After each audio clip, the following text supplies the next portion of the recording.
What's up? Welcome to a new episode of Movie Schmovie. This is episode number 391. My name's Steve, one of the co-hosts of the show, and as always, I'm joined by Ron. Kiri. Oh, it's me, John. I was concerned with that. Was somebody got into the Zoom that I didn't know about? Yeah. I thought maybe someone was kind of thing. I thought maybe someone was shoving acupuncture needles into your eye sockets. Oh yeah. You never know. Thank you. Some nights just get weird, you know. Yeah. Good to see you guys again. After a little delay, we're back at it, and yeah, I mean that's kind of a little bit of a tease. We're going to get back to Ronald's pick from last episode for required viewing this week, which is Audition from what was it 1999? Yes. Right. Yeah. And once we get past that, we're going to get into this conversation that we teased a little bit over the last episode. Just basically, we'd been talking a lot about whether it's Marvel or DC or some other franchises, you know, just some of the bigger IP. Star Wars, that's a great example. You're welcome, John. Great job. Where they're all at. And like we had this conversation talking about all this information coming out about Marvel's pivots with some of their shows, some of their movies, what's DC doing, whatever. And I had said to you guys at one point, I just feel like everything is broken. So we wanted to have a conversation about that on the podcast. So that'll be the main topic for this episode. So we'll get to that in just a moment. And at the very end of the podcast, we'll kind of go through a couple other things that we've seen, some recommendations, some, wait for it, and maybe some holdups. I don't know. I'm not sure what you guys have watched, but I might have a couple. But Ooh, nice tease. But yeah, Ronald, take us back rather to your pick and tell us why and you know where we're at with it. Takashi Miike, or Miike Takashi if you want to do it the Japanese way. 1999's Audition, which is a horror thriller that it basically is about a man that lost his wife fairly recently, and he's looking for a partner because his son told him so. And then and so he then decides that always goes well. Yeah, you can't go wrong if your kid has an idea. And then his very good friend decides to do he's a producer. There's a TV show, Audition, that he wants him to use to date women, right? Well, it's an actress.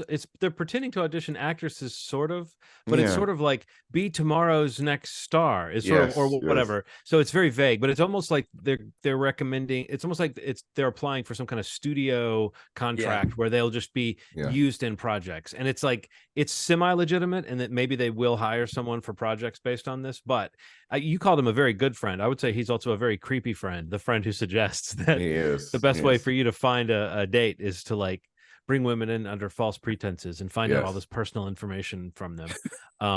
But no, it is an interesting thing. Ronald, don't you think it also is like a satire of like a certain kind of romantic comedy where like it's supposed to be cute that the guy's doing these kind of semi-stalkery things? Of course, and in most romantic comedies, it's like that goes in the cute direction. But in this movie, it's like it veers hard in a completely, maybe not a different direction, but maybe a more realistic direction. At the end of the second act, that's typically where said creep tells the woman, "Oh man, we made a bet. This is if I could get you or not." And she's like, "Oh damn it, I'm never talking to you again." This woman's like, "Oh damn it, I'm gonna put needles in your fucking eye."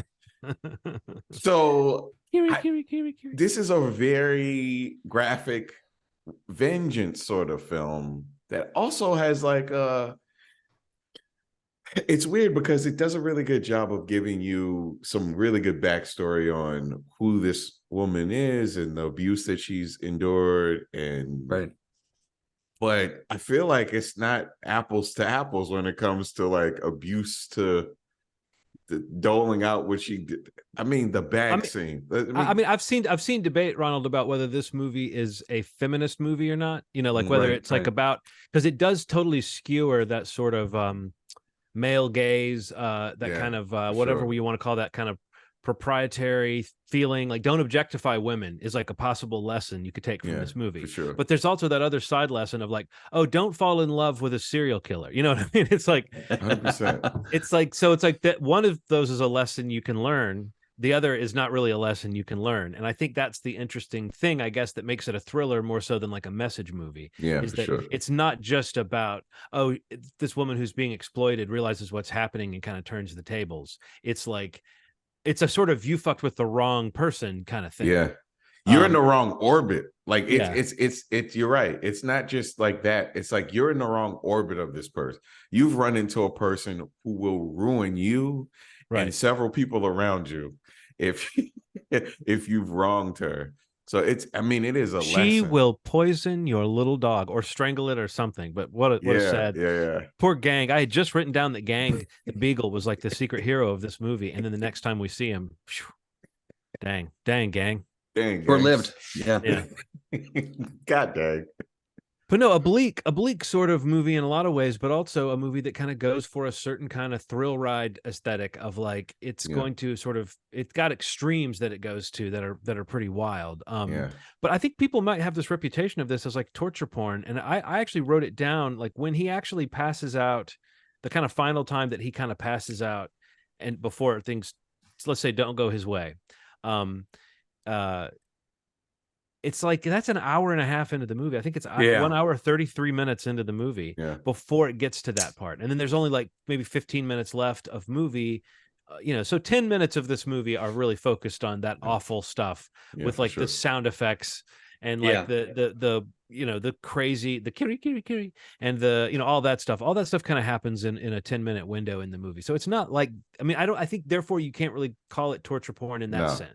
I don't think so. But it does, I think, set the tone for a lot of extreme movies of that time that were going for this kind of shock. You mentioned The Bag. We should talk about The Bag. The Bag is kind of where things turn. How did you feel when you first saw The Bag? When you picked this movie, Ronald, and I said something to you like, there's a couple moments in that you'll never forget. The Bag was one of the chief moments that I was thinking of. Yeah, because it's not just that there's a person in this bag. It's that the person's in this bag with missing body parts. So it's like, it's really hard to process because you see the bag kind of moving from the body. I'm talking about that first moment where the bag goes from a stationary bag to a bag that clearly has a person inside it. That's the moment that I remember being like, oh my God. But then, yes, you're right. What emerges from the bag is completely horrific. The best part of that scene, though, is that the one that John's talking, that first one, is just the fact that she's been waiting by that phone for that call. Yeah. And like that look on her face just slightly changes when the phone rings. That's what makes that scene for me. That's that's the scene for me, that one. And then the bag moves. And then she says, I've been waiting for your call. Yes. And to him, it sounds like kind of dreamy, whatever. And then she actually repeats that stuff to him at the very end. I don't know if you noticed it was the same dialogue that she repeats when she's, I guess, kind of dying. I mean, I guess, we're sort of spoiling, but not really. We're not going plot point by plot point. But the end of the movie is, it's a crazy turnaround. What happens in the last like 2 minutes of the movie? And did you guys catch what a crazy like needle drop that is? The song that it's in the end credits is like almost like a complete mood breaker. I'll drop it in right here in the episode, and I'll send you the audio, Ronald. But it's a song. It's like a pop song. I looked. It's by Ely Park or Ellie Park. It's called a pellicula, and I don't know if that translates into something to do with the movie, but it's pellicula and then in quotes audition. So I think it was written or recorded to be like the closing theme of the movie. But it's like an energetic pop song that starts right after that incredibly grim ending. And I looked into what kiri kiri kiri means. What did your closed captioning say when she was saying that? When she was going kitty kitty kitty kitty kitty, what did it say on your screen? Did you notice? I didn't have it on. I don't know if I remember. Well, I don't think I saw it. Yeah, it says deeper deeper is what it says. Oh yeah, that's right. But I looked, and it's actually the translation would more accurately be cut. It's actually it's like a Japanese onomatopoeia for describing sharp pain. An onomatopoeia is where the word sort of imitates the sound of what the thing is. Yeah. It's like kitty, kitty, kitty. It's so supposed to, I guess, almost mean like the sound of your skin being scratched or cut.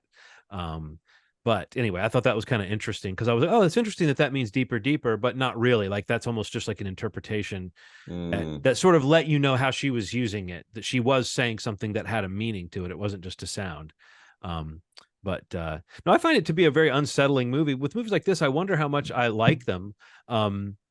But I do think they're well done and kind of nightmarish. And I got to give it credit. I've seen this movie maybe twice before, and this time through, there were still moments I had sort of forgotten, or moments that had a new context to me. Like I had sort of forgotten that it starts with a flashback, or it starts and then there's a time jump to like. But I'd forgotten the whole opening scene with the wife dying and the son being really young. I had just sort of remembered he's a widower who his son is egging him on to date. But so much of that would be in a cute romantic comedy, right down to his relationship with his son, like giving him the okay sign when he meets the new girlfriend and all that stuff. That was like dorky dad stuff that felt like they really are setting you up for, oh wait, this guy's kind of pathetic in a creepy way, and then I don't know, just what he allows to happen to him is totally because of his, like, sort of, he's having the wrong kind of vulnerability. Like you see other women in his life that he should be pursuing people more like that, and then he goes after this woman in this totally crazy way. So he does deserve some kind of comeuppance. So what do you think is the most disgusting thing that happens in this movie? I have one moment that I think is maybe the most disgusting moment. What do you think? What do you think? Maybe the deeper. I mean, like that to me. That's pretty unsettling. Honestly, the vomit thing really gets me. Ding ding ding. That's the one for me that I'm just like, what the fuck just happened? When she vomits into a bowl and puts it down in front of the guy, and he just fucking laps it up. Yeah. Now that part was like in a weird dream sequence because he was in that place, but it didn't seem like he was really there. Like I didn't know what we were supposed to think. If it looked like almost like a flashback that was being related to him in a dream. Yeah, but it didn't seem like he was really there. But it did seem like maybe he was seeing what was happening in her apartment when he wasn't there, or something. I don't know. But I believe that's what we really were meant to take, is that that's what was in the bag. And the other thing is, there's the question of who's in the bag. Is it the guy who worked for the music company that disappeared like 18 months ago that his friend told him about?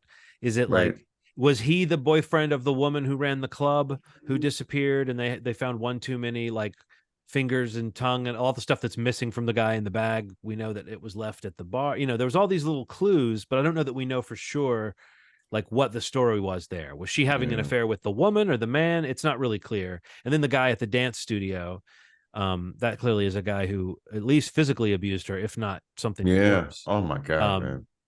And she talks about her hips being damaged. It's like, well, that could be all due to being a young dancer and being worked too hard, or it could mean imply something much more nefarious, because she said her hips were damaged. So, but yeah, the bowl of vomit, that, and the sounds of the guy going for it. Yeah. Oh man, I forgot brutal. all about I that. think I think you hit it for me, John. Like it was like, I don't know if I like this movie. Like, and this is like another one of those, put it in the bucket of like these things. And I hadn't seen it, I'd always heard about it. And it was like always one of those like, these Paramount horror titles that like everybody talks about, like Ronald had said last week. And I had just never like fallen on my radar for no real reason. But like, I think watching it though, I can acknowledge that there's a lot of unsettling scenes and like some sequences that I really thought were great. But I feel like the two comments you made was like, I don't know if I like the movie, I can appreciate it. But also like, I think the biggest con for me was like, it's I guess now, this like elevated horror, slow burn, they talk about it. And the fact that you're saying, an hour and 30 minutes into the movie, 35 minutes in, is really to the point where you see like what most people talk about from this movie. And it's the last 10, 15 minutes of the movie or whatever it ends up being. Right. So, and a lot of that stuff works though, getting to that point for me, but it's just kind of, it's building up some of this story, some of this backstory. But I think it's just like there was something lacking in some of that run, especially in the middle of the movie, like that second act, where I thought more was going to take place. So, I mean, that'd probably be my biggest, I guess, criticism, I guess. I don't know really where this falls for me. Again, I feel like I put it in that bucket of like these legacy movies that have like amazing reputations that I end up seeing. And I'm just like, kind of like, it's okay. I mean, for me, it was okay. Like, I wouldn't rank it so highly on any list that I was making.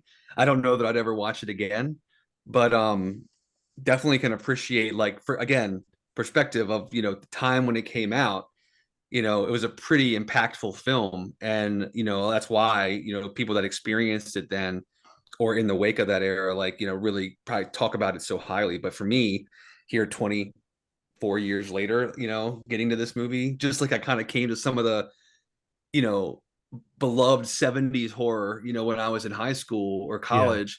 Like it just didn't hit the same for me. And that's kind of that was the link I felt walking away from watching this, was like, I don't know that I liked it that much, but it's got some cool stuff in it, but I think I missed it. I missed the excitement around it, or the impact that it had if you could have watched it when it came out. Yeah, for sure. It definitely left a little bit of a mark, though, in the sense of this was a kind of movie that people tried to do for a while. Oh, for sure. At least building up to a crucial moment, but going for it with these crazy, like, oh, wow, we're really just looking at, like, it doesn't show you as much as you might think, but the way it manages to work those scenes, it's like that kind of, that stuff is very effective. And I think, I sort of appreciate the kind of slow burn, and I actually do kind of like the sort of sleuthing that the guy does. But I do think that there's something sort of tonally or mood-wise flat about it. Like once it gets into its concept and it establishes that there's something kind of strange going on, it is a little flat for like 45 minutes or something like that. Yeah. Like, I'm interested in what's happening, but it's like if you were gonna make it's weird that there hasn't been a crappy American remake of this, honestly. Where's the one starring Joel Kinnaman that we should have gotten in like 2010 or something like that? But I feel like if you were going to do that version, you would get to the final act, you would get to that faster, and it would be longer. You know what I mean? There would be more complication involved in that. I think that's what you would do if you were trying to make this, like, overcome that sort of, is it too much of a slow burn feeling, Steve? Is like, get to that at an hour in rather than an hour and a half in or something like that. That would be the way to kind of take away that feeling. But I was sort of impressed by it when I saw it. Of like, oh yeah, it's not torture porn. By definition, it's only 10 minutes of the movie that you could call that. And the rest of it is much more of a psychological, watch who you hook up with kind of story. A little bit like Fatal Attraction or something, taken to the nth degree. I don't know. Yeah. I enjoyed watching it, but yeah, I this might be the last time I don't know if I'll ever watch this movie again. Well, thank you for choosing it, though. I thought it was a good topic. I'm glad I can knock it off my list. I can say that I saw it. It's crazy because I saw each of the Killer, the one that he released 2 years later. I did not realize it was the same director at the time, because those were the two movies that we were like, you have to see Audition, you have to see Ichi the Killer, see these two movies. Ichi's more on my speed. But yeah, I'm glad we watched it. So it's Steve's pick, right? Yeah. Steve's pick, yeah. And kind of sticking with the spooky horror, scary terror theme of some of our recent picks.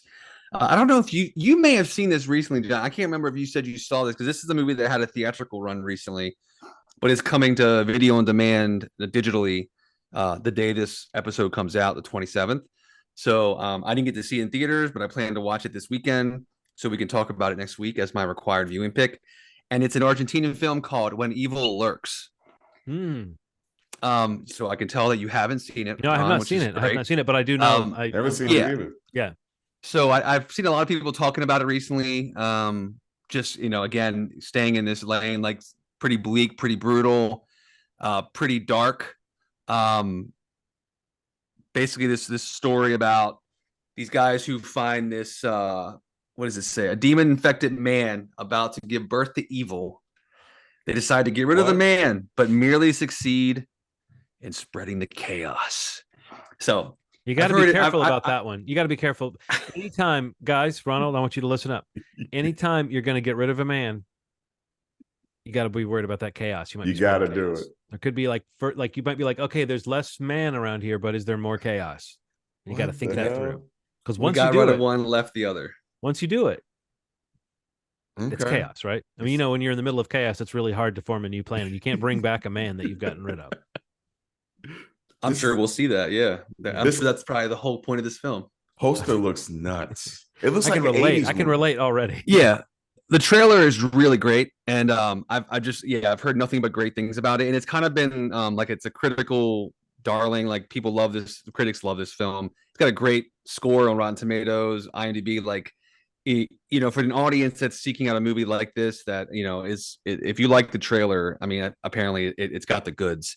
But again, everything basically does say that it's pretty dark and bleak and pretty brutal. So and yeah, pretty mean, I think, is what a lot of which, yeah, it's perfect pick for Halloween week.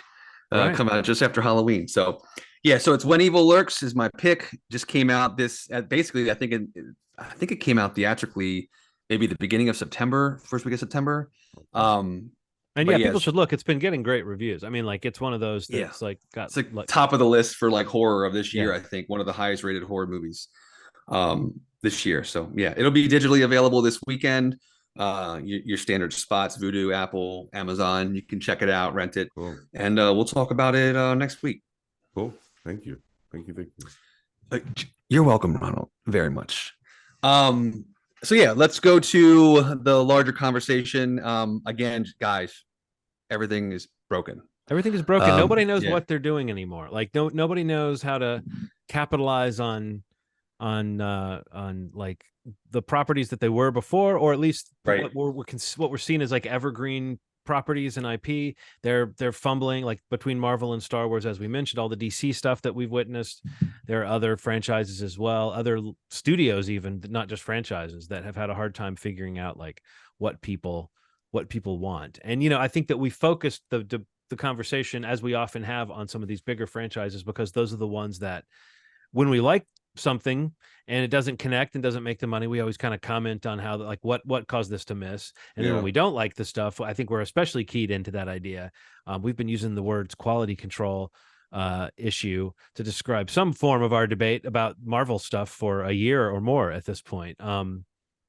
And what we're talking about goes back further than that, and the kind of issues with some of these franchises. So what is it? I mean, Steve, like, you've got like DC, where it seems like they've always had a little bit of an unsureness about what the next step should be, or what the best way to capitalize should be. And then over at Marvel and the kind of Disney-owned stuff, the Marvel and the Star Wars of it, where it's like, these were things that were kind of chugging along on their own steam for a while, and now we see that even that isn't like a guaranteed. I mean, frankly, these movies are still making a lot of money, and maybe they're even making back their budget and then some, but they're not able to predict the sort of immense successes that they used to. And now we have a Marvel movie just around the corner that is tracking to still a huge amount of money, to me, $75 million maybe in a weekend, but for that to be the top end of a Marvel movie's hopes for an opening weekend, especially when they haven't been saturating the market with movies or whatever this year, there's that's low. And I think you were commenting about how, like, that's like in industry terms, that's extremely low for a Marvel movie, right? 50 to 75 million opening. Absolutely. Weekend? I mean, yeah, I think it kind of all was really shaky and kind of broke when Ant-Man and the Wasp: Quantumania came out. I feel like their expectations for that movie, or what, and we'll get into you guys talking about the book you guys read in a moment, but like, yes. I know a lot of the reporting has talked about like their expectations and their confidence in that film, and the way it was received was kind of a shock to Marvel and Disney. But yeah, I just feel like in general, like when you're talking about the Marvels coming out, and you're trying to pull characters that were obviously in Captain Marvel, and that were in WandaVision, and then that are we're in Miss Marvel, and like the plan to have all these things kind of funnel into a massive blockbuster coming out in the fall movie season, and not to mention a sequel to a movie that was $1 billion film in the Marvel filmography, which that's rarefied air. Sure, there's a lot that get to $1 billion, but not all of them. Right. And for it to be the follow-up to that, is those numbers are just like shocking to me. Like, I feel like the way it's kind of fallen, and even in DC, like the expectations on Flash, and what happened with Blue Beetle, and still with Aquaman to come out in a couple months, and like the word on that is extremely negative, and like a mess of what are we doing with this movie kind of thing.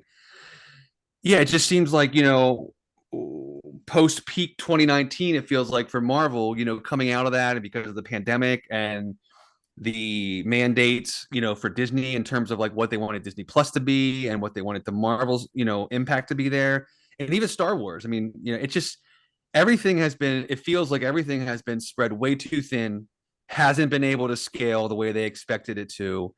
And at the same time, the audiences are being more and more fragmented and going away from where they want to make the most of their money. So, I mean, I think it's not unique to Marvel, but it's the most, visible to them because they were and still are kind of, the safe bet for a blockbuster if you need to find one in the season at the theater. But I just feel like it's such an awkward situation when you start seeing this reporting come out that we talked about last week, about resetting on Daredevil, what they're doing with Echo, just these other shows being completely scrapped or removed from, it's good to acknowledge that. It sucks that it's so public and like, it's in the wake of underperformance across the board, I think. So, yeah, I mean, this next year or two are going to be really interesting. But it's definitely like alert time. It's like crisis time, I think, for a lot of these franchises. Well, I mean, because the studios, the whole premise, like to talk about Marvel, but DC for sure, because DC just got the kind of a reboot, a lot of press, whether it was good or not, about like how they're, I mean, it was supposed to instill confidence that they're kind of starting over with like a sure hand, but instead it made people really worry about these movies in between that were now Aquaman 2 is the last one of those, right? Before we get the James Gunn era over there. And whereas Marvel doesn't have like a reboot coming, they do have Bob Iger at the top saying, we're going to scale back the quantity and go for the quality, which again, it seems kind of like a no-brainer.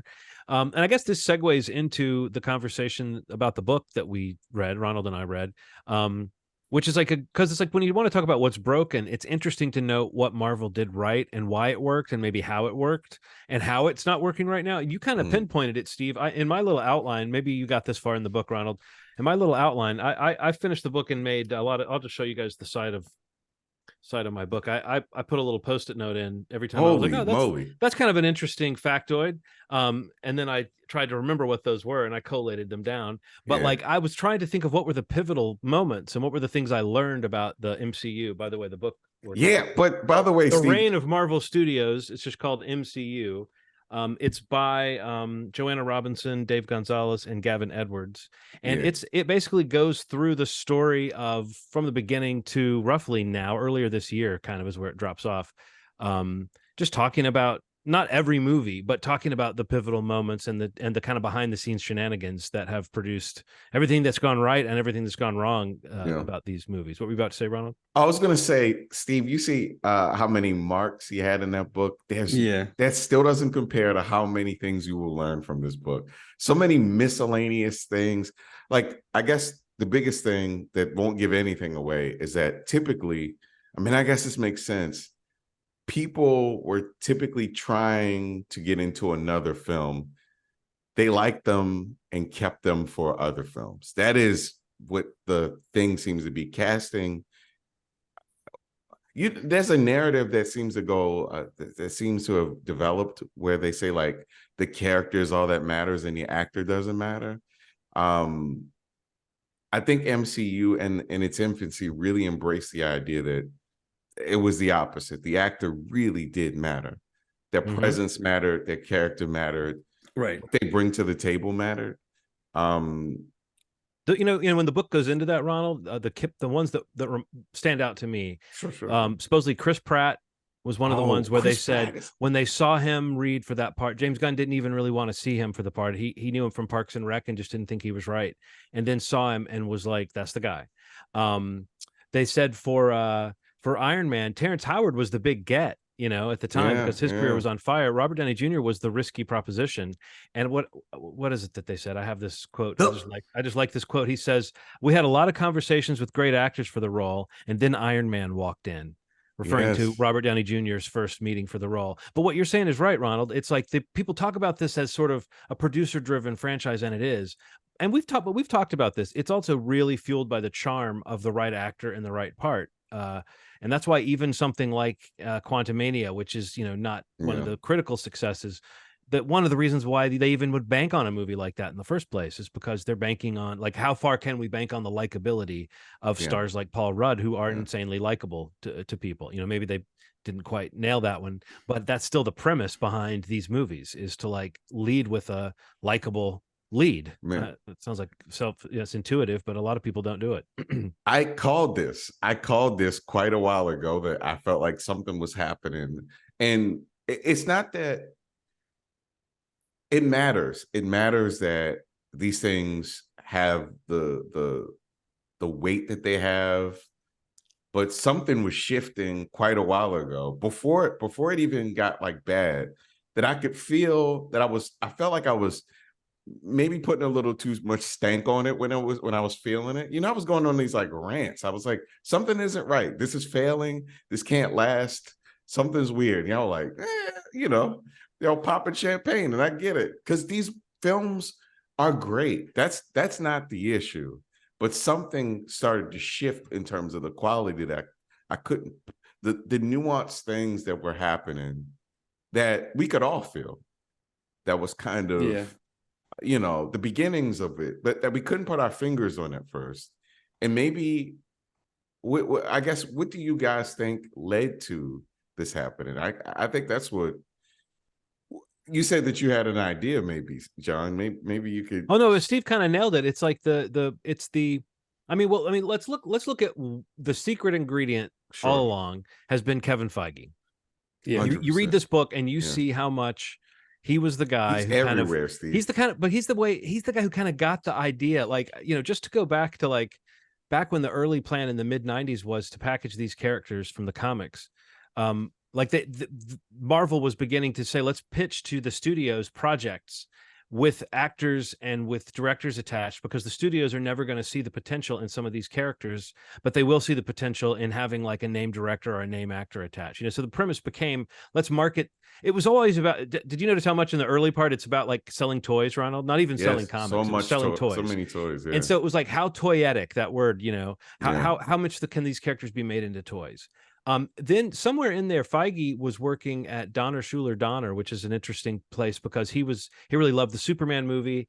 He kind of came up under Lauren Schuler Donner and Laura Ziskin over there, and sort of watched them developing the X-Men and got involved with the development of the X-Men. And Steve, it was just kind of a neat thing. He said that so often these executives would be having a hard time struggling with what to do on these movies, and then he would go read the comics and he would be like, just do this, it's here, like. And he wasn't even a comics guy. He then kind of went off and learned all the Marvel stuff, but he seems like some combination of a quick study and a guy who really did have the kind of empathy. Lauren Schuler Donner said that he is an empathetic and intuitive producer, which she thinks he picked up because he was kind of mentored by two female producers.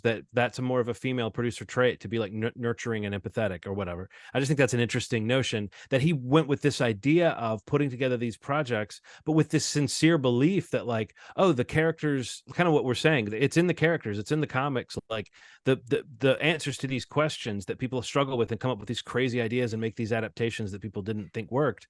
He was one of the guys who was just like, let's be true to the spirit of the comics, you know? And then the other thing is, hiring Jon Favreau seems like such a crucial decision. And they said something that I just love, Steve, that I thought you would enjoy too. They said they wanted a director who would excel at the small moments and whose dialogue scenes would be sort of as exciting as an action scene. Yeah. And Jon Favreau is that guy. But also, that's the secret treasure. I mean, like, whenever someone like Martin Scorsese, God love him, talks about the Marvel movies and says it's all about the spectacle and the effects or whatever, and you're like, no, it's not even really about that. It really is much more about, in the best Marvel movies, it's much more about those conversation scenes. And bringing Jon Favreau in to sort of set the tone. I mean, we think about James Gunn coming into that and Joss Whedon coming into that and these different people who came into that. But the intelligence behind choosing Jon Favreau to set the tone of, oh, we can get the effects guys to do all this previs and figure out these action sequences, but Jon Favreau can drill down into character. And then getting someone like Robert Downey Jr., I mean, there's a lot of genius strokes. I'll try to narrow this down to just three things that I think you noticed that were in place from the first movie, though, Steve. One is that the importance of like actors and characters, like focusing on the characters. And then another one would be like that CGI is the answer to solving late problems in production. That if you're missing a scene or something, you can cobble something together with CGI. And then the other thing might be that the best use of the CGI is in that like in surface of the characters. So if you have great actors and great characters, and you're trying to use the effects to support the characters, and then you're the kind of other thing that maybe they did well in Iron Man, but maybe we can see when they've done it less well over the years, is that thing of fixing it in the process, like reshooting and rewriting. And sometimes these movies feel like they don't have a thing to them. And back to the point, when November 2019 rolled around and Disney Plus kind of became the focus, I think that whole question of I think Joe Russo is the one who said, why have other studios not been able to do the MCU thing? He says they don't have a Kevin. Well, it's like now there's not enough Kevin to go around for all the stuff that they're trying to do. And he may even be getting worn out anyway, but like there's definitely not enough for him to supervise all these shows and take this active role. And they even said that like sometimes he would go and be really involved in the first episode or two of one of the shows, because that's when he would be needed on set to kind of do his Kevin thing. And then he would leave. And how many of the Marvel shows had a good first episode or second episode and then kind of tapered off? And I'm not saying he's the magic man. I'm just saying that person who, back to what I was saying at the beginning, who understands the aesthetic of how to make these characters click for an audience. There's no one can do it for 10 years and keep doing it and keep doing it and keep doing it, you know? So I think that might be the answer there, is just there's not enough of a direction right now. And maybe it's not the right, most exciting directors that want to work with them anymore. Maybe actors are kind of backing away because these 6 or 9 film contracts are crazy. But I just don't know that the system can keep working, you know, the way they've been doing it, because it's been so diluted. And I don't know. I mean, do you guys believe a hit could bring it all back, or do you think it takes more than that? It's like the spell's been broken, and so now it's more like piecemeal. It's just one's going to hit and one's going to not, and we're just going to keep rolling. One of the things that was very pivotal in all of this stuff in the beginning, Steve, was like, so there's a reason why Jon Favreau and Joss Whedon existed in this world and made it work. They're comedy people, and that takes some level of improvisation. Improvisation is like a big part of what made the first block of films really special. Like all the moments kind of came about from like things getting fucked up, and then Joss Whedon or Jon Favreau being like, hey, well, let's do this. Let's do this. Let's do this. Let's talk to the writers and do this. Right. It doesn't feel like that's a thing anymore. Everything's kind of locked down till 2030. You know what I mean? Like that shouldn't exist. I think there should be a level of like pivot room. Like that should be like, I know that they say that like to make a movie, you have to be this far out, but A24 and all these companies are kind of proving that that's not the case. I mean, I know that they're smaller productions, but you can't tell me that it takes this long to spitball this idea. Culture changes, people change, their attitudes change. So blocking out 10 years ahead sometimes can be bullshit. It may not work out the way you want it to. Well, what Steve said, they've started doing that thing, Ronald, of like quietly dropping things and changing dates, and you know, so it's like they're doing it now more than they used to. So I think what you're saying is very true, that it's like that has backfired at this point. The idea that you announce it's a slate of movies that maybe don't light people's hearts on fire, and it's like, well, what do you do now? So one of the things that they talked about, which is not even the tip of the iceberg in terms of craziness that they revealed, Steve, was that Thanos was a fucking mistake. Yeah. Like, come on, like the fact that he just stuck it at the end of the movie just because he wanted to explain away something that was in the film. Yeah, he wanted to explain where the aliens in the movie came from, like where Loki got them. And so he put it in. And then they were like, oh, that's kind of cool, you know? And then I think they said they included Thanos in Guardians of the Galaxy because at that point, Kevin Feige had liked this idea of bringing that comic book idea in, that there's a guy behind the guy behind the guy, that like, you know, Thanos exists in this other kind of place. But no, what you're saying is so true, Ronald, that like that feels like the most planned thing. But maybe they were just good at doing the thing that you always hear that Vince Gilligan and Peter Gould and the guys over on you know, Better Call Saul and Breaking Bad like to do, which is they had a vague plan. They wrote themselves into corners, and then they kind of used, like in that case, it was a writer's room. But Marvel has had a similar kind of story department sort of thing going, where he said that like working out the end game stuff, you may have read this, that like they said they literally spent years in a room working that out, and that like it was based on salaries. They had all the people that they could work with, and it's like they would be rated different scores based on like salary, where they were in their contract, how many movies they had left, all this stuff before they hit on this idea that like, let's gear it towards snapping away all the new characters and keeping the OG Avengers so that you could have a movie about them, having like a final hurrah for some of these actors, like the plan. But like cool. They said once they had the plan, they stuck to it, but that they spent 2 years working out like what does this even look like? And somewhere in there was when they had the idea to break the movie in half. And that's like, to me, one of the most brilliant ideas they had, because waiting a year, the snap and then waiting a year was one of those great Marvel moves that they pulled, I think. And I know that you were always like, you weren't as big on that, but I felt like to note real quick, you still owe us ice cream. Yes, that's true. That's true. Because I got that all wrong. I'll never let you forget that, because I love ice cream. Yeah, I'm gonna get some. It's weird that we haven't been around each other physically that much since I can't believe that movie came out, but it's very true.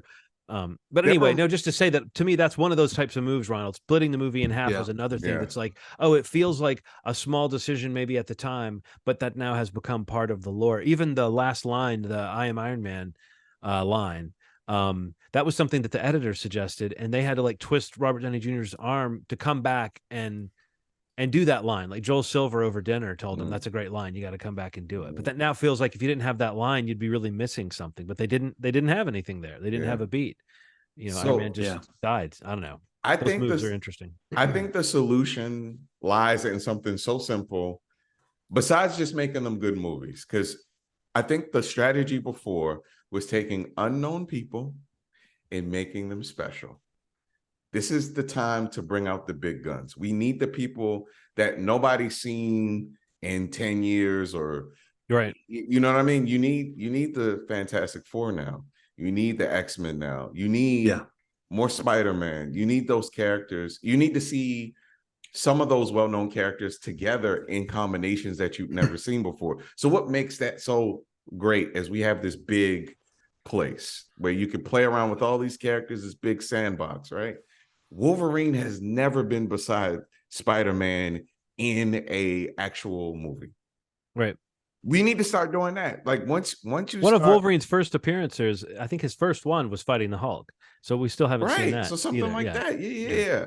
You know, like that is the stuff that will make people come back, because I think at this point they're like, this isn't special enough. But if you make special characters, if you bring back people that are known, they have to be comics accurate, right?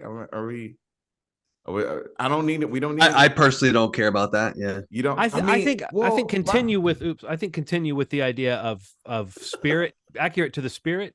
But they don't need. There's not like any one particular storyline or costume or anything. They need to be accurate to. I mean, Wolverine not having like tulips come out of his claws instead of, you know what I mean? I just mean like the characters have the abilities that they had that we. If they do the tulip, it's like that was one of the worst runs in the comics. Just like smacking people with tulips. I have to put a little fork here a second. John, I need you to go back like 20 seconds. This is something you're going to pull out of the episode for me, just for posterity. Yeah. There's a moment where you just spoke and you said oops in the middle of your sentence. And it was both hilarious and adorable. Could you not hear that? Could you not hear me bumping my microphone? Because that's why I couldn't. I couldn't. Okay. No, I was like, what is he saying? Oops. It was like so funny. Yeah. Sorry. I had to point that out. And you can leave that in because that's fun. I love it. I hope people that's heard good that to know as much as I did. I always leave that kind of shit in. I that makes me feel good, because every time I bump my microphone, I feel bad. No, you're good, man. Stop feeling oops inside. Oops. But no, this is also interesting, because for a while this was this conversation about movies that was like, it was fun to have because everyone was kind of on board, and now it's just like you do kind of like the ones you like. Yeah. But it is wild that it worked as well as it did. I just don't know how you can top Endgame in the sense of. And just in the sense of the event, the feeling of it, I just feel like there's kind of the way that Star Wars can never top, like the way that Force Awakens felt in the theater when everyone was like jazzed again. Right. It's like whatever they did after that only diluted that feeling. You may love or hate what they did, but it only diluted that feeling. And I think Endgame is just a hard thing to bounce back from. I think Guardians of the Galaxy 3 did a great job. I think No Way Home. Yeah. I think there's been some really, really great stuff since then. But as far as that cohesion, that sense of direction, which I don't think it really had that much of a sense of direction. Ronald, you kind of were getting at this with the Thanos thing. Like, it was almost like they just did a better job of doing the Vince Gilligan thing of working your way out of the corner of what, figuring out how to use what you've already done to make it seem like it was already planned. Robert Cargill, the screenwriter, said, with Marvel, everybody assumes the afterthought is forethought. And he was referring to that way that they hash out stories kind of as they go and they pick up things. He said people always think that it was this plan, but that actually conversations were happening constantly, where one of the things they've done from the beginning is like throw out a plan they had for a long time in favor of something else. And they said that's, maybe you got to this too, Ronald, about this television shows, and Steve, you might find this edifying. There's just not time for the reshoots that they, even with the movies, they have a lot more time to polish them than they have with the television shows. So that's a reason why the kind of quality control issue is a bigger one, because they don't even have the time to do the Marvel thing of going back and redoing a third of it as part of the process, So I want to speak to something that Ronald was mentioning in terms of like, his feelings about going to like the Fantastic Four, to X-Men, to these more Spider-Man, stuff like that we haven't seen either in a while or that we've seen recently, but that is obviously like what people want to see, right? Which would be Spider-Man, right? My feeling about this, and this is the take that I have, is that it's very much in line with that opinion, but the irony is that I feel like they missed the opportunity for all of the buildup that they had for all of these spin-off things that they had planned. Whether it's movies or it's TV, but having all of these series about, Hawkeye, Moon Knight, Miss Marvel, Echo, whatever ends up coming or not coming, like beyond characters that we had already seen in a lot of the Avengers movies, with the exception of Hawkeye. But like, I feel like they genuinely missed that window of all of that earned audience loyalty to wanting to see, like you're saying, in one hand, John, like taking these characters that, weren't big characters, that became huge property IP, like franchises for Marvel. And, coming out of Endgame, or out of Infinity War and Endgame, you could see the decline of everything. And obviously COVID's a major factor in any of this working. So they would have never been able to know that. But I do genuinely feel like the diminishing returns are clear. And the reality that they're facing with now is that they basically need to start over. That they basically need to go back and say, what are the properties that we have that we haven't had a handle in? And before you even get to, Deadpool is one. Like that's going to hit, and you're talking about, Wolverine's in that. You're talking about what they're going to do with the other X-Men and Fantastic Four. Like, that is the right approach, I think. And I think you're right. I think that's what they're going to do. And I think that in essence, what they're doing is they're basically starting from like phase 1A now. They're basically going to say like, this shit still happened. And we're going to still touch back to that stuff. And it's going to have, and some of those characters are going to come back in at some point in this next run. But I feel like the irony in it all is that like, they're going to literally be in the same lane as what James Gunn is trying to do at DC, in that they're going back to the big characters. They're going back to what they think audiences are going to want to understand, want to see, want to pay for in a theater. And that's why they're starting off with a Superman movie, in essence. That's why, really beyond what I don't even, on the forecast for Marvel, it's going to be Deadpool, like whatever the Marvels does. I mean, I feel like that movie is going to grossly underperform domestically and worldwide. So, I mean, I think that, Loki's making its run. I've been really happy with Loki. I really love the first season of that. But I think that's the exception to the rule at this point. I think that they really are, and pumping the brakes on all these shows. The fact that they were going to dump Echo the way that they were going to do it, is a very clear tell of the quality of that show. And they took it down, I think, from 6 episodes to 5. Exactly. Like, these are very clear steps to say we maybe need to step this back and say, again, honestly, like I feel like it's like a phase 1A. Like, we're taking what's left of the commitment and the loyalty that we have, and we're saying, okay, let us try this again. And it's going to still feed into this multiverse, you know, whatever. They don't have to say, they don't have to even say, I know you weren't saying literally they're going to announce, let us try again, but they don't even have to frame it as let's try again. They can frame it as we're continuing to add to this great universe, but giving people an onboard, exactly, like that they're familiar with, square one, a ground floor that they're familiar with, but also just a sense that there's a reset of some sort. Because one of the things they've also proven that's big in the book is just that, and it's a Kevin Feige thing too, is that he said that the interconnectedness isn't a gimmick. It's part of the spirit of the Marvel universe, is the fact that Spider-Man could swing through for a couple pages in a Fantastic Four issue, or he could swing through and be a big part of it, whatever.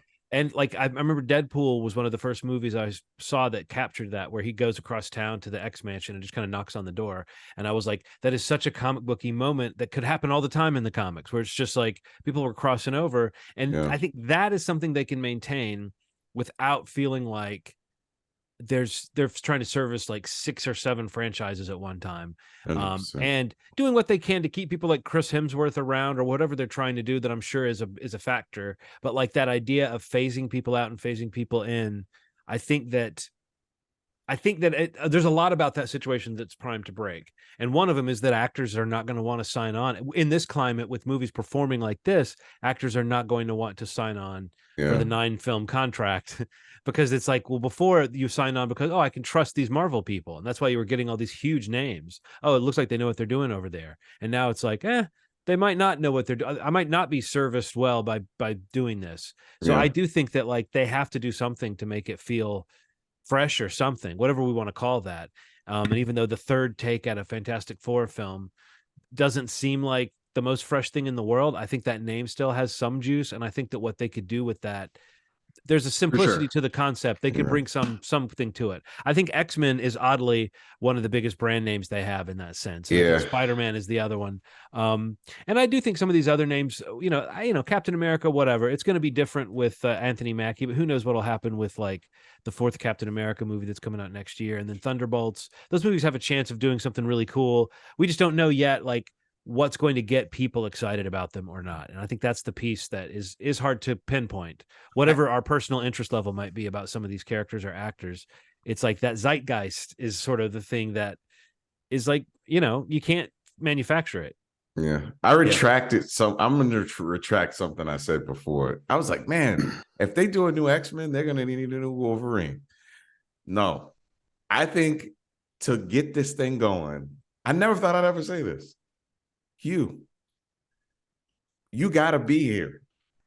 I think that Kevin Feige is going to go back to the beginnings of his career. He's going to have the little connections that he made with Hugh Jackman in the beginning when he was doing X-Men.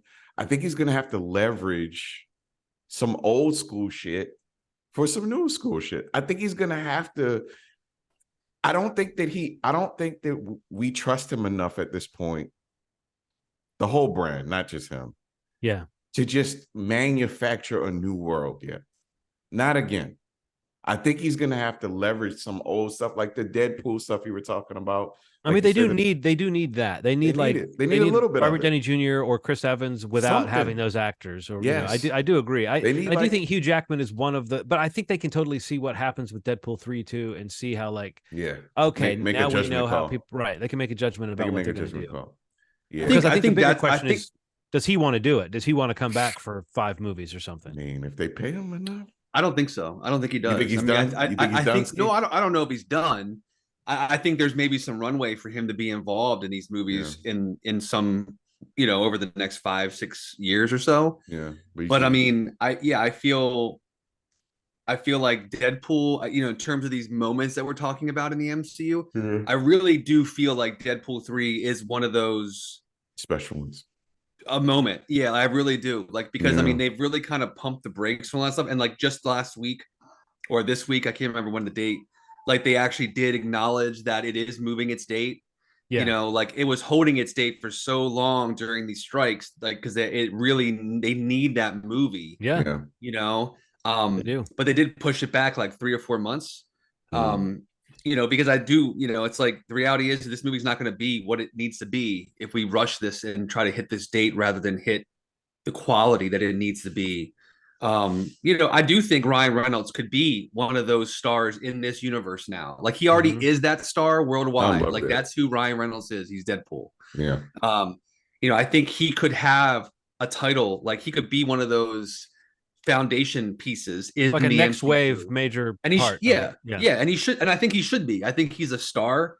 I think he's got a great property, and I think what he could do for the MCU is pretty substantial. And I mean, and getting Hugh Jackman to come back as Wolverine for that is a big get for Deadpool 3, and it could be an even bigger get for like whatever's to come for the MCU, because I agree with Ronald. Of all the things I've like loved in terms of casting superheroes, he's probably my favorite one, period. Like I don't know, like I love, obviously love Chris Evans, love Robert Downey.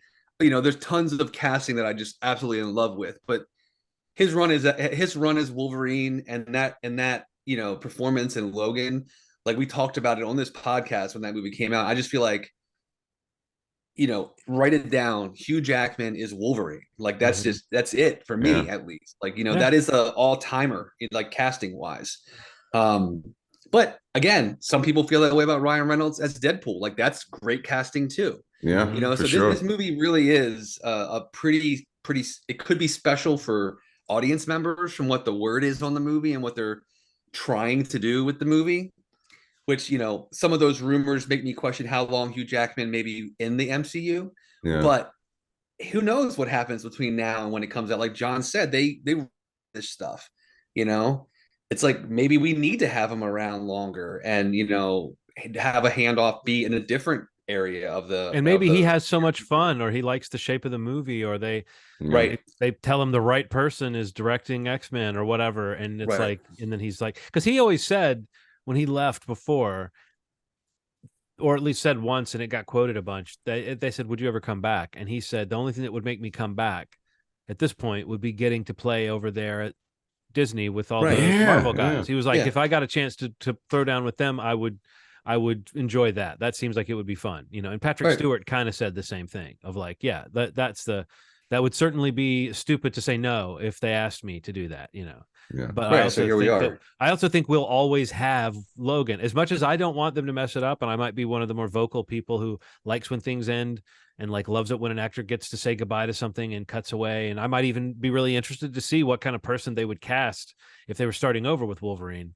But I think that we'll always have Logan, and because of the way it kind of sits outside of any particular continuity, I think we'll always literally have that movie to stick at the end of whatever whatever they do with this character. The only thing is Hugh Jackman at a certain point can't play a guy who's not aging.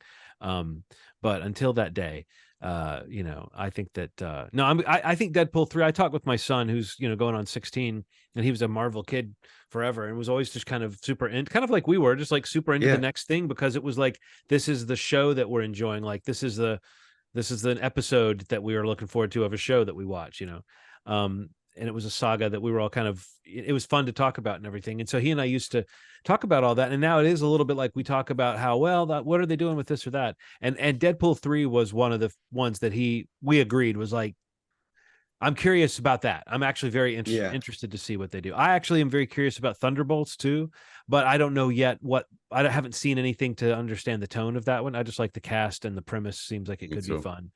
And I like the idea of them getting back to kind of military-esque, like Winter Soldier-esque sort of level stories. So we'll see where that one goes. But until we see something from it, it's hard to get excited about any of these things. But many times a Marvel thing has come out with a trailer, and suddenly my interest level shoots up because I see what they're trying to do with it. So I believe they can get me back, but I know what you mean. I kind of agree. I don't think that the thread of just being like on that hook, like that doesn't feel as potent as it used to. And I do think in a sense that's a shame. They squandered that, if you were saying maybe some kind of goodwill.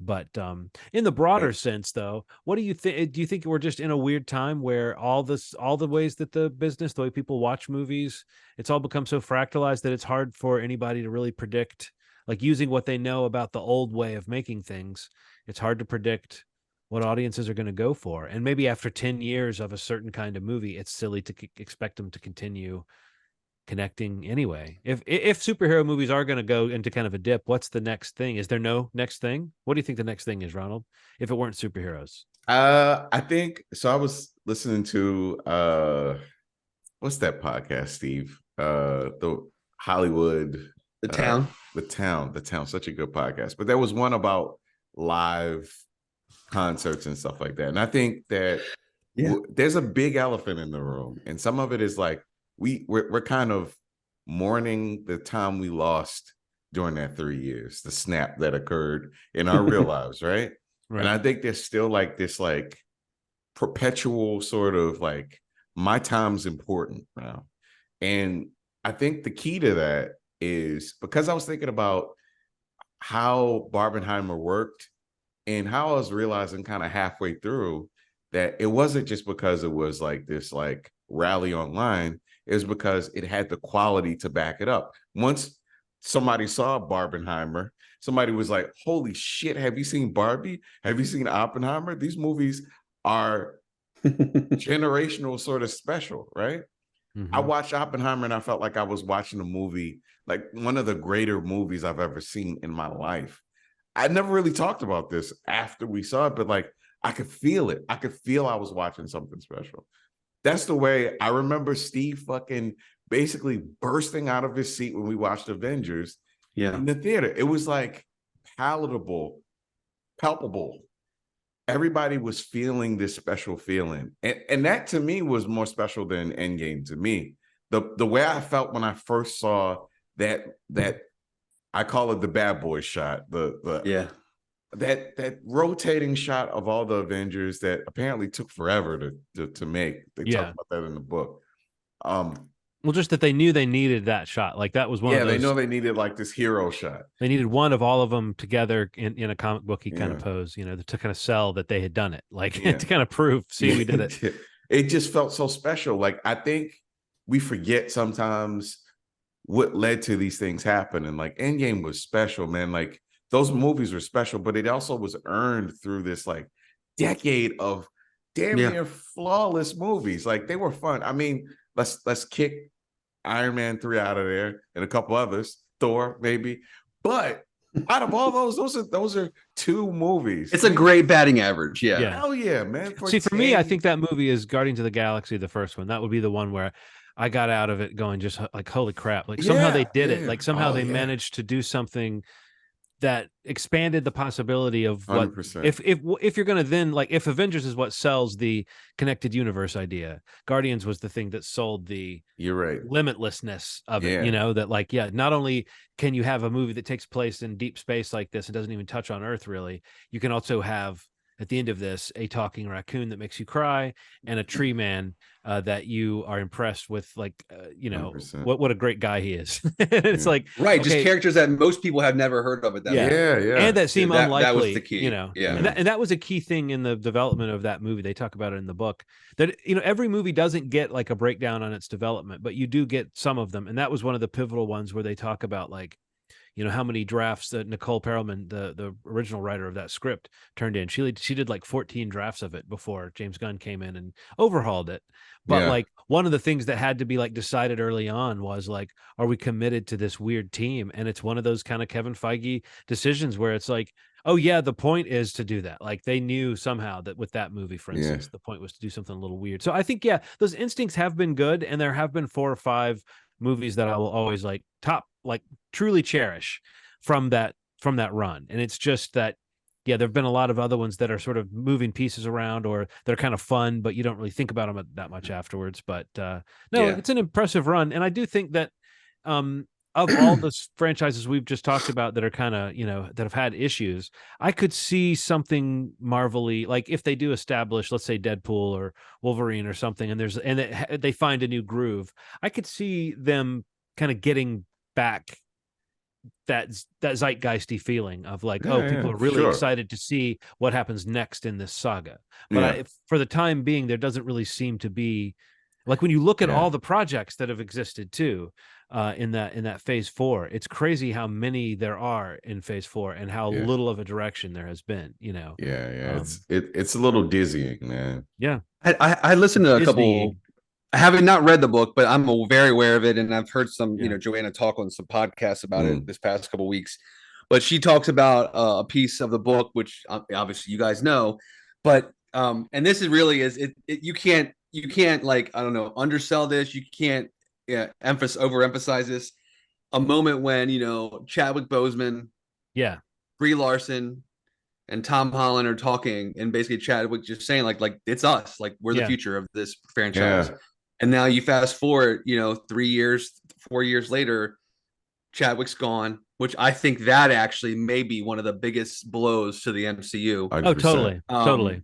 Brie Larson, is publicly basically not, it's like, do people want me to be Captain Marvel anymore? Like those conversations happen in real life.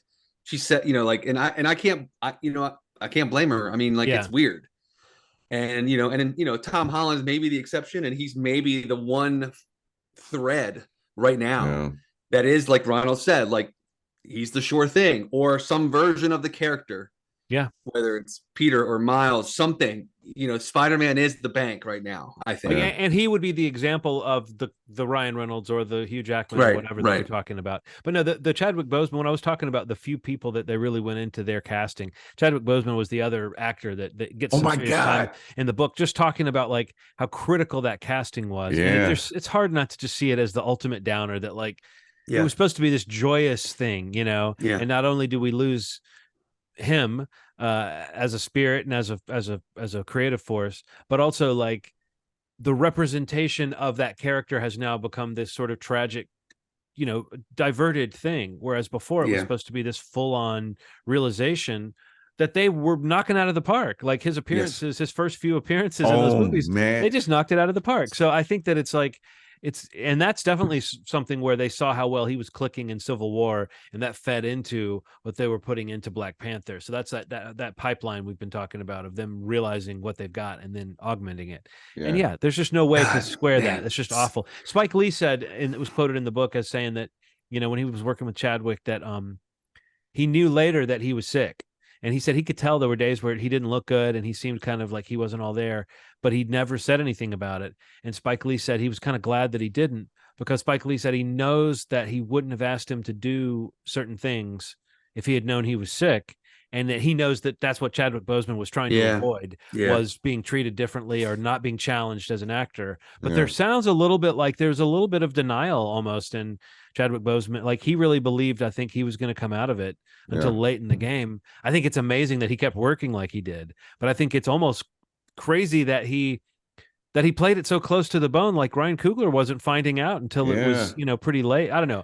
It's a very sad story, but the devotion to the craft and the excellence of what he was able to do in such a short time, is very impressive. And the book definitely spends some time talking about what a blow that was to lose him. Yeah, just to think about that moment, man. Like it's just it's I think about all that footage of like how they filmed that end sequence in Endgame, and like all the cast being on set at the same time, and and just to kind of feel that moment and that earned like passing of a torch. It's just like, I mean, beyond the overall loss of like you said, John, like it really is kind of crazy to think that you could see that was the setup, and you're running on one arm of that tripod right now, basically. Right. Yeah.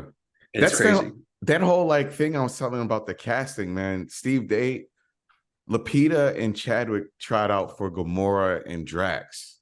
Yeah. Didn't get casted, and they kept them kind of close because they knew they were special, and then just kind of keeping contact, and they got casted in this, Black Panther, which was, I remember when we saw Civil War, I remember how I felt. That was just a special movie in general, but watching the Black Panther run faster than cars, dude. That introduction in Civil War is just phenomenal, dude. Oh my god, phenomenal. His arc in that movie is great. Like the way that he decides not to kill Zemo is like a major character point for him, Yeah. And I think we carry that forward into his solo movie. It was like, we know he's already crossed this test in a way of like, doing the kind of Superman sort of move of not being a vengeful character. 100%. Anyway, MCU, the reign of Marvel Studios. It's out there. It's it's honestly, I've been seeing so much press for it in the last week. And yes, I was shocked. I did color code my Post-its based on the phases of the Marvel movies, if you can see. Oh wow. But the book really is interesting. I will add one other thing, that it's like it's like splits the difference between being like a puff piece that's like it's got a certain appreciation for the movies, but it does have, it's not like a muckraking thing where it's trying to go for the dirt. But I thought it was interestingly critical where it needed to be, of like letting like talking about when Iron Man was being made and some of those things they established in that movie that really worked, that as you're reading it, you're going, oh yeah, these are the very things that 30 movies later are not quite working as well anymore. That way of making movies, you kind of alluded to it, Ronald, that during Iron Man, they didn't have a script. Jeff Bridges said they had an outline, and he told himself, don't get stressed. This is just a $200 million student film. But but like other actors like kind of flourished in that kind of improvisational atmosphere, but they were writing, sometimes they would be waiting for them to crack something in the scripting sense, and people would just be hanging out on the set together. And they were talking about like Robert Downey Jr. and the crew and everybody like playing games and stuff. And they were saying that like as it went along, moments like that would never happen, the way it was this giant machine. But they were still making it the same way. They were still doing the same thing of kind of scripting on the fly, but it was like without that cohesion, without that sort of family atmosphere. And, I think that you can sort of imagine that right now it is like a pipeline. And something like Echo, I mean, we kind of talked about it. Like, I don't know who was excited about Echo when they announced it. I mean, nothing against the character or the performance or whatever from Hawkeye, but that's an example of a thing where it's like, they would announce these things where you just go, well, who wants that? Maybe Echo's maybe that's not a nice example to use, but I don't personally feel connected to that character to the point where they seem like they could carry a show. That seems like a very pompous move to say, like, we can take this character who works as a background character on the Hawkeye show and then like do something, you know what I mean? Like something, now they're headlining a show. It's like, you can't do it with every character that you've got in your arsenal. You have to sort of be clever. Like that whole announcement that maybe Cassie Lang and America Chavez are going to be teamed up in something. And it's like, oh, is anyone excited to hear that? That just doesn't seem, maybe I'm completely out of touch and people that's getting clicks, but that seems like it would be getting the wrong kind of clicks. Yeah. Well, we'll see, man. We'll see. When is Deadpool coming out now? Is it still?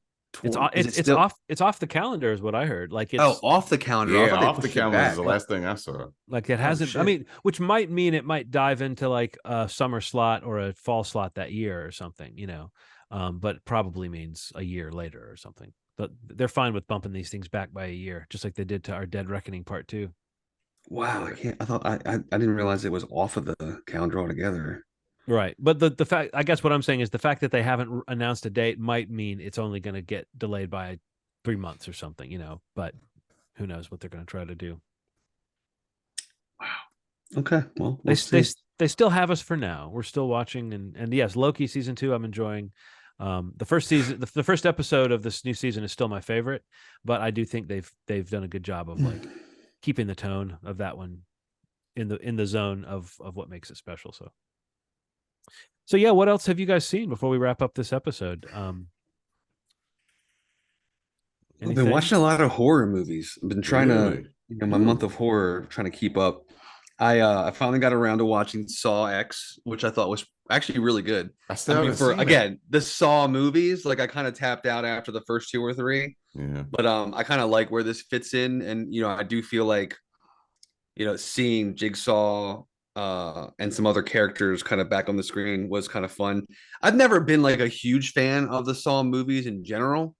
I can, I guess, appreciate the first one the most for the moment. Again, this is like there was a huge moment in horror and movie going when that movie came out for the genre and kind of introducing us to filmmakers that we still love to this day. But yeah, I think it was a much better return to that form. Even aesthetically, the way it's shot, the cinematography is much more in line with like the greens and yellows and the edits of the original Saw, I guess, trilogy. Almost I mean, I thought this was color scheme. Yeah. It's like it was way better than I thought it would be. So that's out digitally. So I would check that out if you're a fan of Saw for sure, because it's definitely the best one in like for a long, long time. Better than Spiral, you think? Oh God, what a piece of trash. That movie. I also watched David Slade's Dark Harvest. Dark Harvest, yeah. Yeah, which I had been hearing a lot of things about for a while. It just kind of never had come out, and then it finally came out a couple weeks ago. And I liked it. I thought it was pretty good. Like I liked the idea basically of like Hunger Games meets Pumpkinhead or some some vibe. Pumpkinhead meets Children of the Corn meets something weird, like competition. There's a competition that's taking place. It had a weird pace to it, or a weird kind of jittery quality to it, or something that it took a while for me to kind of get into it. But I did think that it, like, once it gets to the point where people are getting their heads ripped in half and stuff like that, I had to give it credit for going there. Once things get crazy. But yeah, David Slade, he was like a director on like Game of Thrones and stuff like that, right? And Hannibal. Yeah, he did a lot of the great Hannibal episodes too. Also did 30 Days of Night, which I love. See that. I thought that was pretty good. That's on digital as well. That's comic book movie. Believer. How was that? Did you? Oh, you didn't watch it? I know. I was going to, and then I chose another one that I'm going to talk about. It's perfectly fine. Like I don't I don't know that I can say that I like it or really like it, but I feel like the shit it's taken is completely overblown. I mean, I feel like it really just reeks of people wanting to hate this movie, whether it's because it's another Exorcist movie or people not liking what he did with the Halloween, 2018 trilogy. But I didn't love this movie. It's not horrible by any means. It's got a couple really great sequences. I really, really loved Leslie Odom Jr. in it. I thought he was great in it. Yeah, I mean, that's what I was saying. Really good performance. Like he and the main storyline, the main family storyline was solid. Yeah, he was really good. But yeah, I don't know. I would watch another one. I mean, I don't guess. I don't know. Whatever they do with the series, I'd probably watch. Do you know what I was saying about how you're curious what it ends on a note that it really feels like it's going somewhere. I'm curious to know what that next part is. And so if they're sticking to the script, maybe is what we said or what you said. That at least makes me think maybe we'll find out what's going on there, because I did think there were some kind of interesting things going on. But I also thought, did you know what I was saying about there were some moments where the filmmaking just becomes a bunch of quick cuts. Yeah. And it's it could have been maybe a little better visualized, and maybe David Gordon Green is not he's not a brilliant visual stylist. But yeah, it definitely does not deserve the panning it's getting. I think you're 100% correct that it's combination of ill will towards the Halloween movies, and there's this weird attitude about, oh, how dare you do an Exorcist sequel, and it's forgetting the fact that people have already made Exorcist sequels that people don't really talk about. So it's maybe it's an over reverence for that first movie, and people are tired of him, and the fact that this feels like just a repeat of the Halloween thing, and that it was announced as a trilogy the same way. It does kind of feel like, is David Gordon Green just going to remake everything, as a trilogy? But yeah, I don't think you'll hate it, Ronald. Okay, cool. What else? Yeah, I think that was the three I wanted to mention. What were you going to mention, Ronald? So I called an audible. I was going to actually pump up the volume, pump up the jams. I was going to turn up the volume on Exorcist Believer, turn all the lights out. I'm probably going to do that this weekend. I called an audible and I decided to watch Kitty Green's The Royal Hotel, starring Julia Garner and Jessica Henwick. So it's these Canadians go to this small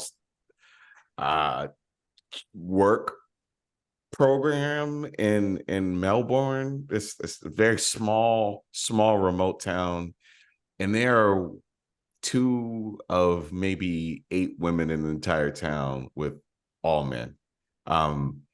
It's a heavy sort of thing. Just it's about consent and power structure and just the power dynamic that can be played with sometimes in an interaction with Right. two women, just in spaces, and even how somebody isn't necessarily your ally when you think they should be your ally in spaces where maybe you may have felt uncomfortable in the past, and you forget sometimes that everything isn't in somebody's head. Everything isn't just, it's very intentional. And when you see the dynamic with some of these men, man, it's special. It feels like it's a horror film because of how terrible men are. You know what I mean? That's what makes it a horror film. It's is Hugo Weaving in this? Is he in the trailer? Man, okay. Hugo Weaving sneaks up on you, man. He's like really he's like this older bar owner with a lot of vices. And he's just to the point where I didn't even really notice it was Hugo Weaving, but he really is special in this one, man. It's just a good movie overall. It's a slow burn, but when it picks up, it's not as violent as the trailer kind of led you to believe, that it was this Texas Chainsaw Massacre situation with a bunch of dudes with their penises out or something. It just felt like this. It gave this real rapey feel to the trailer, and it's not that. It is more about this nuanced sort of chess moves that guys make on women that feel a lot. I'm just trying to picture how that would manifest. I'm still picturing Texas Chainsaw. What if there was just Texas Chainsaw Massacre, the penis is out edit, where it's just the Leatherface is out? No, you're right. The trailer really does feel like that's the direction it's going. Yeah, in. It's sexual assault or something. So the fact that it might not be that rough that's nice to know, because sometimes that can be that can make a movie really hard to watch. And I think that kind of stuff to be in it. So you expect, just the way people are acting in it, that it's sort of the threat of that. But no, it's handled with the care that I just wasn't expecting it to be handled with. I enjoyed it a lot. Want to watch that one for sure. Cool. Well, I guess I can just close out with I saw Killers of the Flower Moon, and that seems to be a movie that there's a lot of discourse about it, and it's heating up in a way that I find a lot of the discourse about this movie kind of tedious, in the sense that people seem to go into it with their talking points in mind, or react to it based on talking points or based on an agenda. And right now Martin Scorsese has this weird image of being the guy who doesn't like franchise movies. So people who are I really do think there's a certain kind of film fan that views everything like a franchise, and furthermore they view it as franchise versus franchise. Yes. That if you're a Star Wars fan, you can't be a Star Trek fan. If you're a DC fan, you can't be a Marvel fan. Man. And that Martin Scorsese movies are now seen as a genre. And so these sort of seemingly uneducated and I say uneducated about film, about what they speak, not ill-informed, I should say, people talking about Martin Scorsese.